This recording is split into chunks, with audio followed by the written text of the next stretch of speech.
Olá, sejam bem-vindos a mais uma aula de arte. Eu sou o professor Roberval Carvalho e nesta aula nós iremos falar sobre o teatro elisabetano. Me acompanhe. Como objetivo, nós vamos conhecer e analisar a história do teatro elisabetano.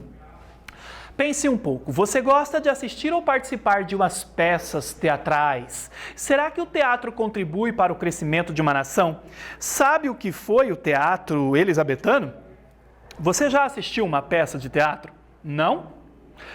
Dá uma pesquisada pela internet, a sensação não é a mesma. No YouTube você vai conseguir visualizar algumas peças de teatro, a sensação não é a mesma, mas já vale para você dizer, já vi como se contracena ou como é a disposição do cenário, a relação dos atores com o cenário, mas e se você já assistiu, você gostou?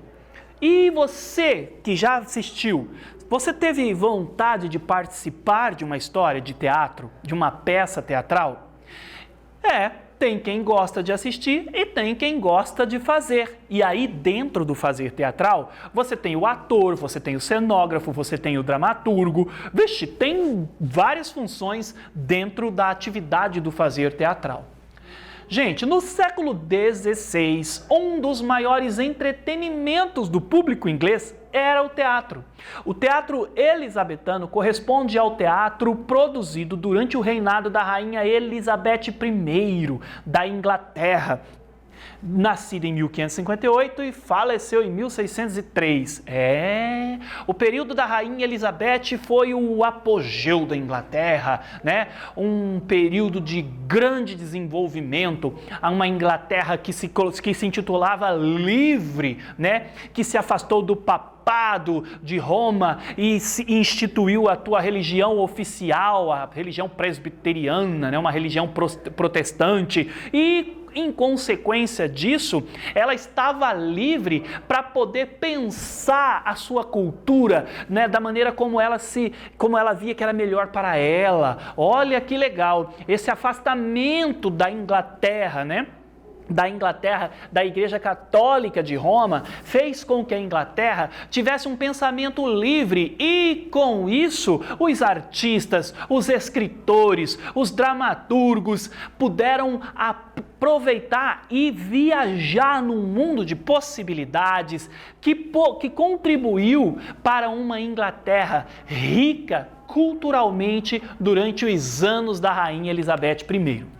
No período elisabetano, um dos pontos fundamentais para a consolidação de uma Inglaterra que almejava novos rumos foi o alcance social das apresentações teatrais. Enquanto na Itália o teatro era reservado à elite, na Inglaterra, príncipes, nobres, artesãos e camponeses tinham acesso a espetáculos teatrais.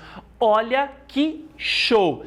Lá na Europa, na Itália, como exemplo, olha só, o teatro era reservado à elite, só podia assistir quem tinha dinheiro, porque o teatro não era para pobre, né, gente? Muito da arte na Idade Média não era para pobre, não. A música era para a elite, o teatro era para a elite, a ópera era para a elite, mas a ópera vai surgir pós-Idade Média, mas na Inglaterra do século XVI, com a rainha Elizabeth I, o teatro se tornou acessível para todos.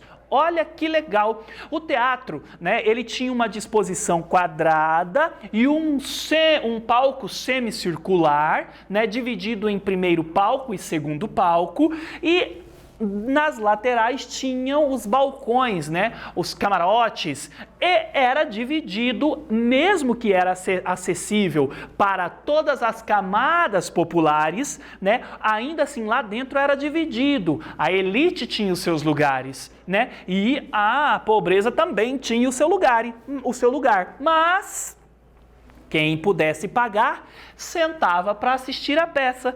Quem não podia, ou seja, quem tinha menos dinheiro para pagar, assistia aos espetáculos de pé. Mas nem por isso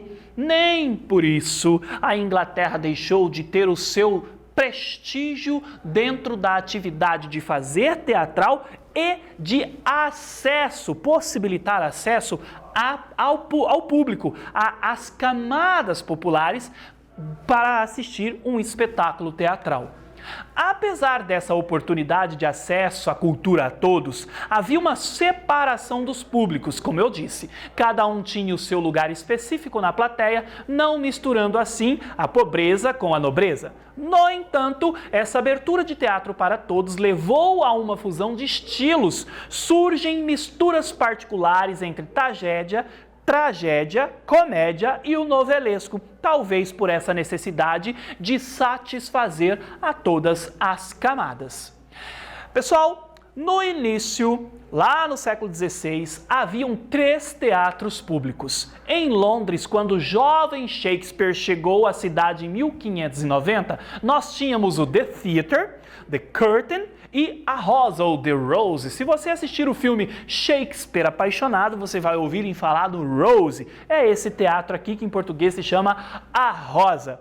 Nos dias de apresentações teatrais, as bandeiras nos telhados dos teatros indicavam branca para a comédia, preta para a tragédia. Olha que legal!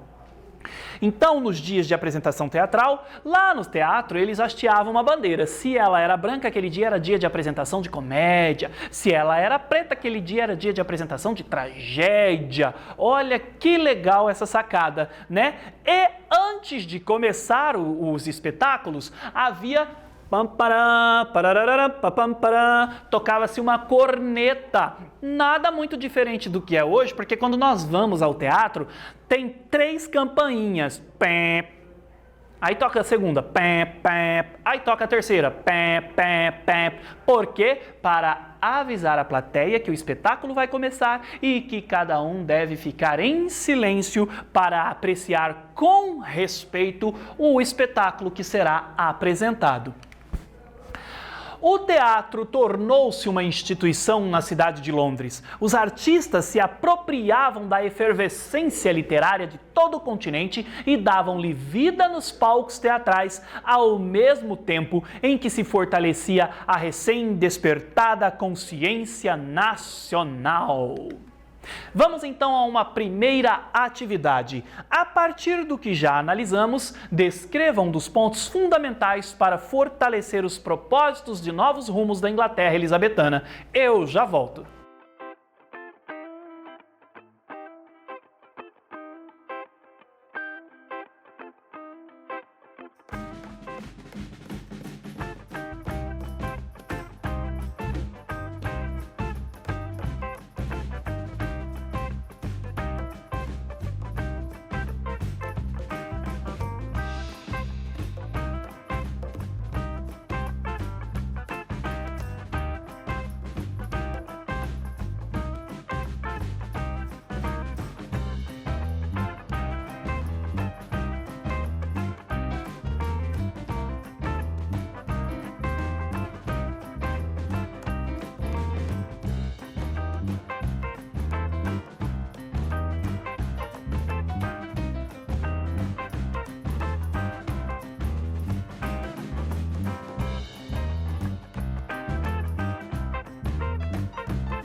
E aí, galera, como sugestão de resposta, no período elisabetano, um dos pontos fundamentais para a consolidação de uma Inglaterra que almejava novos rumos foi o alcance social das apresentações teatrais. Na Inglaterra, príncipes, nobres, artesãos e camponeses tinham acesso aos espetáculos. Pessoal, o século XVI é o século do Renascimento, um período que tinha como principal objetivo o indivíduo consciente de si. Essa ideia central alcançou seu apogeu de perfeição artística no teatro elisabetano. As inspirações dos dramaturgos ingleses correspondiam à resposta calorosa da audiência. O teatro deu força e confiança a um poder mundial ascendente. Então, durante o Renascimento, esse período que, se você não estudou, você vai estudar, é um momento em que a sociedade começa a olhar para o homem como o centro das ações. Ou seja, até o Renascimento, a sociedade era teocêntrica. Deus era a resposta para todas as coisas. Mas lá no século XVI, isso um pouco antes, tá, gente? Aqui a gente já está no século XVI, mas data de 1300, o início, os primeiros passos do Renascimento, e chegando no século XVI, o homem já tinha para si esse pensamento de que Deus criou o mundo, mas ele não era a resposta para todas as coisas, e por causa disso, o homem começa a voltar-se para a ciência, começa a voltar-se mais para os seus atos. Tá? E por causa disso, as inspirações dos dramaturgos estavam baseadas nas descobertas das grandes navegações. Olha só que legal, o cenário nacional inglês naquele momento tinha como rainha Elizabeth I, que era filha de Henrique VIII e de Ana Bolena, que desprezava o papado, como eu disse no começo da aula. A Inglaterra se separou, do cristianismo de Roma. E o novo lema da Inglaterra elisabetana era livre da França, livre do papado e um orgulhoso reino insular em um mar de prata. A Inglaterra almejava liberdade.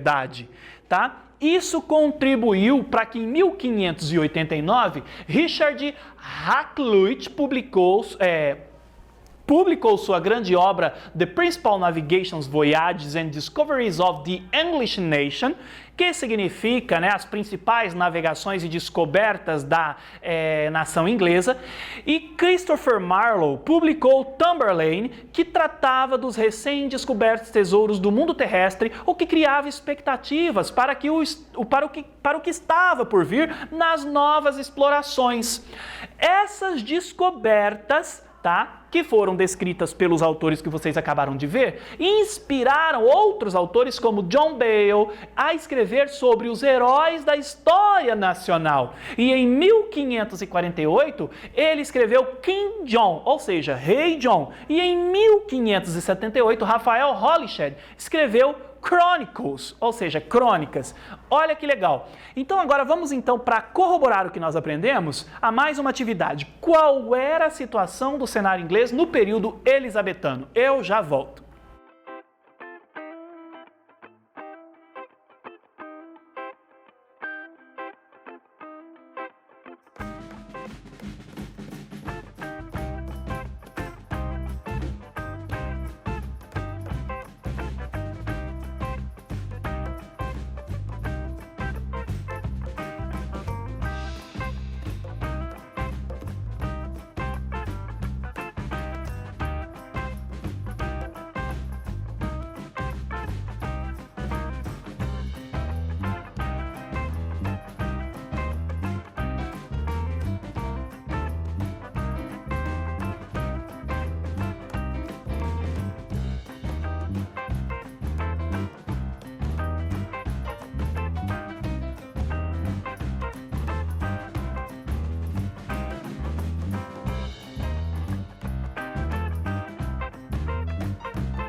E aí, pessoal, qual era a situação do cenário inglês no período elizabetano? Como sugestão, o cenário nacional inglês naquele momento tinha como rainha Elizabeth I, filha de Henrique VIII e Ana Bolena, que desprezava o papado. O novo lema da Inglaterra elizabetana era livre da França, livre do papado, um orgulhoso reino insular em um mar de prata.